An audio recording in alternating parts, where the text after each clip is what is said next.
Hello Varlets. The promised day has arrived and patch 13 is coming today. This is a massive patch and I'm going to do my best to bring you the highlights because we have a lot to go over. So, let's get started.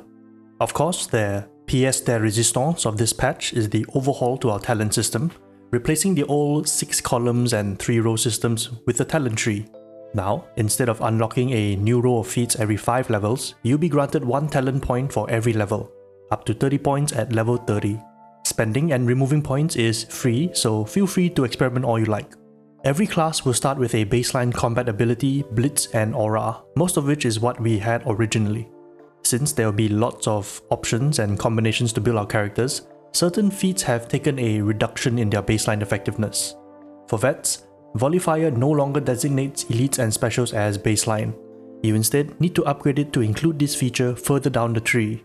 The scavenger aura has been changed to keep track of leftover percentages of ammo, rounding up on every proc. This means you'll need to store the ammo return until it adds up to 1 to replenish ammo. Yes, this is a nerf from what it used to be where they would just round up and return ammo every time.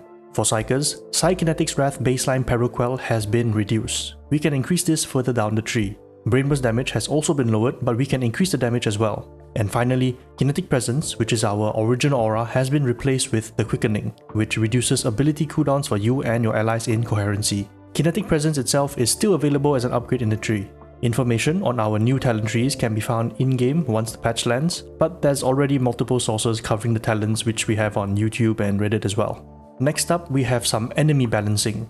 In general, most enemies have had their health pool, hit mass values and stagger thresholds increased, with monsters getting a bigger buff. This is to match our power increase from the buffs and changes we are receiving with this patch. Key things include the Conflict Director being able to spawn hordes in more ways to respond to player behavior, allowing it to coordinate specialist spawns, mix in elites with the hordes, and push from behind you to pincers with ranged enemies from the front, and more. Some changes for specific enemies are as follows. Once again, they have tweaked the pounce math for Poxhounds to make them more consistent. Poxbursters now deal more damage to infested enemies, allowing it to chain Poxburster explosions.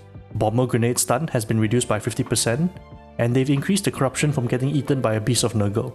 Finally, Chaos Spawns have been tweaked a little to make it easier for us to get some melee hits in as well as dodge its grab attack.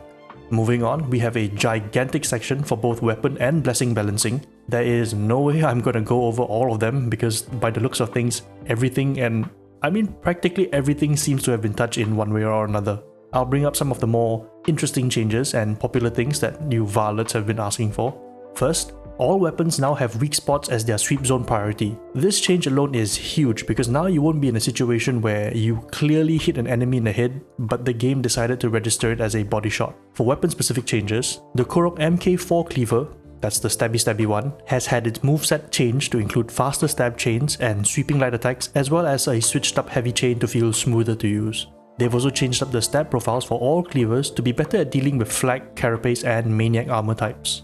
Chain weapons in general have received buffs all around, including increased damage to their light and heavy attacks, and damage to carapace in the case of the Eviscerator and Chain Axe. The Chainsword and Eviscerator have also a massive damage buff to the last hit of the Saw attack special. For Chainsword specifically, it has increased cleave on heavy attacks. For the Chain Axe, they have removed the movement penalty on its light attacks, and for the Eviscerator, they have removed the cleave damage cap.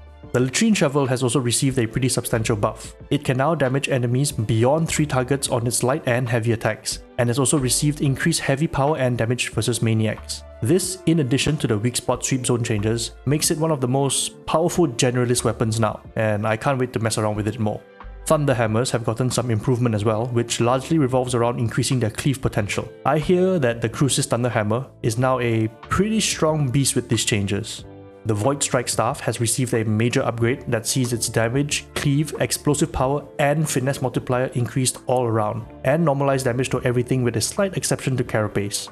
The Surge Staff has also been changed up to differentiate it from Smite in the Psyker's talent tree. Now it has 1 primary target and jumps just once, attacking 2 targets in total instead of the previous 8. Its charge rate has been increased by a lot, with increased first target damage, making it built as a rapid response weapon against single target damage and CC, but is now more weaker against multiple enemies. The Trauma Staff has also received a buff of 50% damage, but has its damage modifier against flak and carapace armor lowered slightly. Now it no longer deals full damage to all enemies like it used to. Heavy Stubbers have received a slight nerf of reduced ammo capacity and reserve, likely to account for the changes in their talent tree. Base bleed damage has now been buffed massively from 40 to 200. This makes anything with a bleed component now much more valuable as a damage source. Now we have some blessing changes. Blessings that relied on chain hits have been tuned to be more easily used. It will no longer drop the buff when being staggered or suppressed, but only if you stop attacking or miss an attack. Adhesive Charge now sticks to both Ogryns and monsters as well. Rampage now adds power instead of just damage, meaning it increases your impact and cleave strength as well. Run and Gun has gotten an interesting buff, gaining some close range damage and better sprint on top of being able to sprint while firing. Strip Down now grants range attack immunity while sprinting with over 80 to 50% stamina. Brutal Momentum has been reworked. No longer gives you infinite cleave from weak spot kills, but instead gives you increased weak spot damage and allows you to ignore hit mass from weak spot kills. Now you can't aim willy-nilly anymore with this change. Limb Splitter has also been reworked. Now, it no longer has the negative damage penalty and the first hit component, but instead gives you power bonus once over a set duration for your attacks. After this is a wall of numerical changes to blessings, and here are some of the key changes. Deadly Accurate critical weak spot damage has increased from 27.5 to 50% to now 70 to 100%. This is a pretty substantial change, especially because weapons that can roll this blessing tend to have very strong weak spot multipliers already. Pinning Fire has been nerfed, with its power bonus dropping from 5 to 20% down to 4.25 to 5%.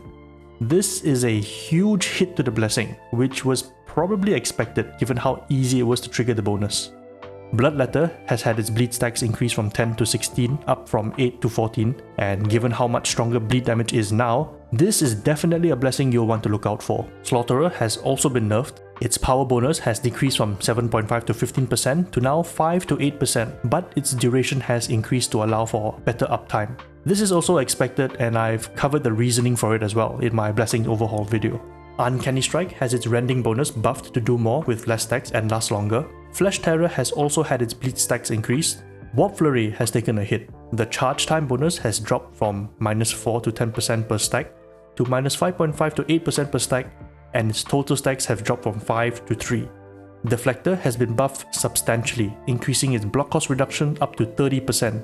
Infernus has also gotten a pretty strong buff, increasing the stack rate to a consistent 4 per stack, and has had its maximum stack limit increased to 12 up from 9. Finally, Shock and Awe, which is a blessing on the Thunderhammers, has been buffed to finally make sense. While the hitmass modifiers have been improved, the fact that its duration has increased to 2 seconds from 0.5 finally makes it so you can actually stack the damn blessing. One last final note, Rending has been changed up. Now it is a flat additive bonus to anything that isn't infested and unarmored. So if you used to deal only 50% damage to unyielding enemies, for example, with 10% rending, you will deal 60% damage. This will keep on adding up until you deal 100% damage, after which every 4% rending just adds 1% more damage. Much easier math. The rest of the patch notes includes some stuff on Xbox, mission tweaks, bug fixes, a new cheer option on our emote wheel, and a new, more expensive cosmetic bundle coming out on the 5th. There is a huge list with the weapon balance changes in numbers, so if you want to see for yourself what the exact numerical tweaks were, as well as the blessing changes I didn't go over, feel free to look it up in the patch notes, which I'll link in the description. That is all for this patch overview, and boy, Darktide is going to feel like a different game now. Same, but different. All these changes also means I probably need to revisit my past weapon reviews, seeing as my previous recommendations and damage calculations are probably off with all these tweaks combined. But that's a problem for future me. The present me wants to go and play right now, and so with that, thank you all for watching, and I'll see you in the next one. Varlets.